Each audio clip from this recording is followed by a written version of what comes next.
Photo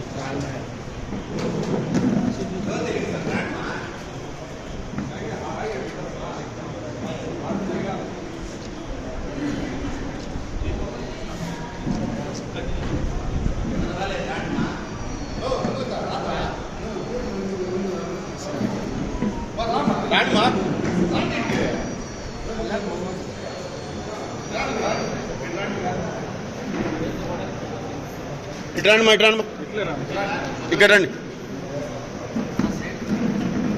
ముందరికి కొండ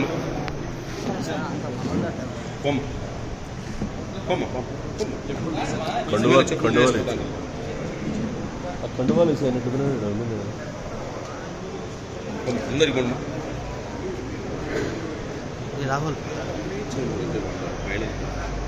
రాండి రాండి కొండ ముందరికి ముందరికి కండువాలు అయితే కండువాలు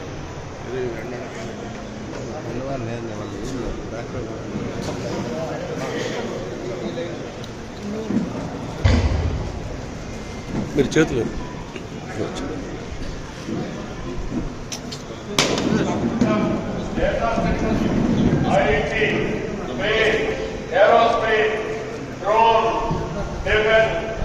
ఎలక్ట్రానిక్ ఆటోమొబైల్ మీరు ప్రపంచంలో ఏ టెక్నాలజీ ఉన్నా దానికి చిరునామాగా ఆంధ్రప్రదేశ్ ఉంటుంది. అది నా హామీ.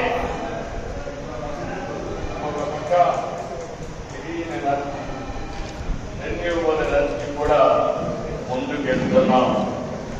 23 నెలలు 23 లక్షల కోట్ల రూపాయల పెట్టుబడులు. ఇవి పూర్తయితే 23 లక్షల మందికి ఉద్యోగాలు. ఆ రోజు చెప్పింది 20 లక్షల మందికి ఉద్యోగాలు ఇస్తాను.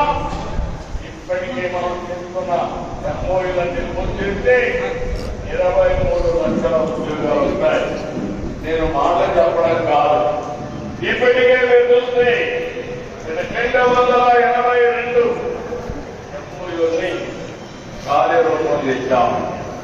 11,54,136 కోట్ల రూపాయలు పెట్టుబడులకు క్లియరెన్స్ ఇచ్చాం.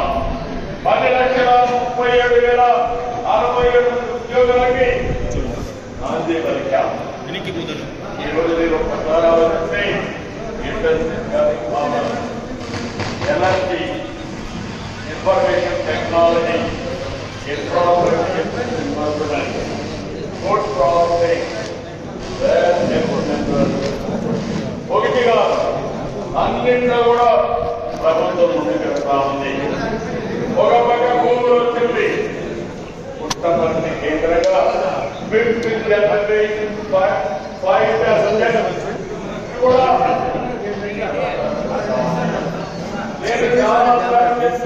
కనెక్షన్ ఒకప్పుడు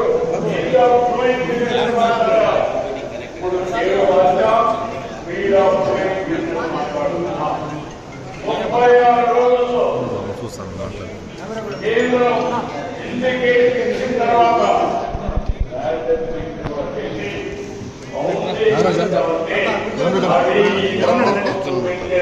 ఇక్కడ మనం మీటింగ్ ఏర్పాటు చేసుకొని ఇంత గొప్ప కార్యక్రమాన్ని కార్యక్రమంలో పాటి జరుపుకుంటున్నాం.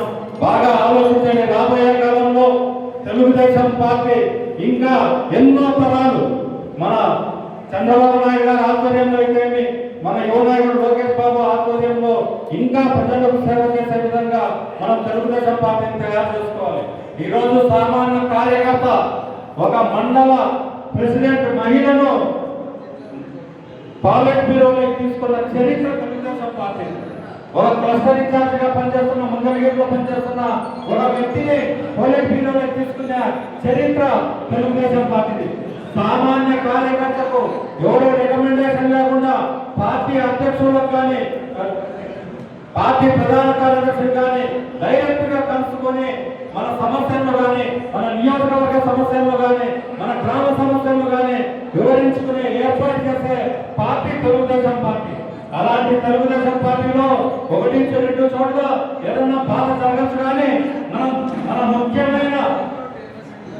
మన ముఖ్యమైన కర్తవ్యం ప్రజాసేవ. ఆ ప్రజాసేవలో ఎటువంటి పొరపాటు జరగకుండా కార్యకర్తలను ఈరోజు వారధిగా ఏర్పాటు చేసి ఈరోజు మనము ప్రభుత్వ పథకాలు ప్రజలకు చేరే విధంగా చేస్తున్నాం. ఈ 2 రోజులు మామూలుగా 9 గంటలకు స్టార్ట్ అయ్యి ఈవినింగ్ వరకు ఈ కార్యక్రమం జరుగుతుంది. ప్రతి ఒక్కరూ ఈ రోజు రేపు ఖచ్చితంగా హాజరై మన క్లస్టర్ డైరెక్ట్ సీఎం గారి స్క్రీన్ మీద మనకు కనిపిస్తూ ఉంటుంది. కాబట్టి ప్రతి ఒక్కరూ జాగ్రత్తగా సాయంత్రం వరకు భోజనాలు అయిన తర్వాత కూడా మనము ఖచ్చితంగా మీటింగ్ లో ఉండాలి. నన్ను అదే పనిగా ఇక్కడికి మన పార్లమెంట్ ఆఫీసు సిటిఎం కిందకి వస్తుందనే ఉద్దేశంతో ఈ క్లస్టర్ లో హాజరుగమ్మని చెప్పారు. అలాగే ఎమ్మెల్యేలు కానీ, తెలుగుదేశం పార్టీ ఎంపీలు కానీ, నాయకులు, మండలాధ్యక్షులు కానీ, క్లస్టర్లు కానీ ఈ రోజు క్లస్టర్ ఆధ్వర్యంలోనే ఇంత గొప్పగా మనము మీటింగ్ ఏర్పాటు చేస్తున్నాం. రాబోయే కాలంలో కూడా నిజంగా పార్టీ కోసం ఎవరైతే కష్టపడిన కార్యకర్తలు ఉంటారో వాళ్ళందరినీ ప్రభుత్వ దృష్టికి, మన పార్టీ దృష్టికి, మన అధ్యక్షుల దృష్టికి తీసుకెళ్లి తగిన విధంగా న్యాయం చేసే విధంగా నేను రాజంపేట పార్లమెంట్ అధ్యక్షుడిగా మీకు ఖచ్చితంగా సహాయం చేస్తాను. అలాగే మీ ఎమ్మెల్యే రాజాం గారి ఆధ్వర్యంలో కానీ, మన రాజంపేట పార్లమెంటు ప్రధాన కార్యదర్శి పఠాన్ ఖాన్ కానీ, మన మండలాధ్యక్షులు దేవినేని శ్రీనివాసులు కానీ, క్లస్టర్ ఇన్ఛార్జ్ చల్లా శ్రీనివాసులు కానీ, ప్రధాన కార్యదర్శి ఇమ్మగిరి కానీ, ప్రతి ఒక్కరూ చల్లా నరసింహులు గారు కానీ, వెంకటరమణ రెడ్డి స్వామి, సాయి కుమార్ నియోజకవర్గ ఉపాధ్యక్షులు మిట్టపల్లి రాజా గారు కానీ, ఏఎంసీ ఎస్సీసీఎల్ స్టేట్ ఉపాధ్యక్షులు సుధాకర్ గారు కానీ ఈరోజు ఈ కార్యక్రమానికి చాలా మంది హాజరయ్యారు. అలాగే మన పార్టీ ప్రధాన కార్యదర్శి సుండపల్లి మండల నాయకులు మహేష్ నాయుడు గారు కానీ ఇలా ప్రతి ఒక్కరు ఈ కార్యక్రమంలో పాల్గొంచుకోవడం చాలా సంతోషంగా ఉంది.